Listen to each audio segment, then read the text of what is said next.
Так радушно, с перепечами и песнями в Доме культуры села Каменное гостей встречают всегда. Но в этот раз готовились особенно тщательно. Открытие центра удмуртской культуры артисты ждали с декабря.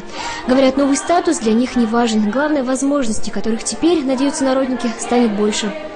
Обратят на нас внимание с другой колокольни. Все-таки материально мы уже живем.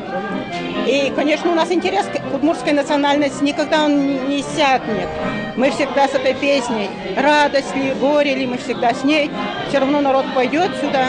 То, что первый национальный центр Завьяловского района открылся именно в Каменном, не случайность. Жители села – известные хранители удмуртских традиций и обычаев. Здесь даже все праздники проводят только на родном языке. А любовь ко всему национальному прививаются школьные скамьи на внеклассных чтениях, фестивалях, фольклорных олимпиадах.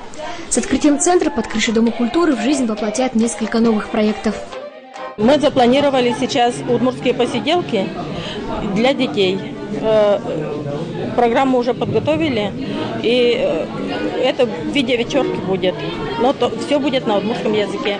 Открытие центра по праву заслужили и артисты. Фольклорно-этнографический ансамбль «Марджан Гурьёз», хорошо известный в финно-угорском мире, занимается на этой сцене уже 25 лет. Символом центра выбрали цветок и талмаз.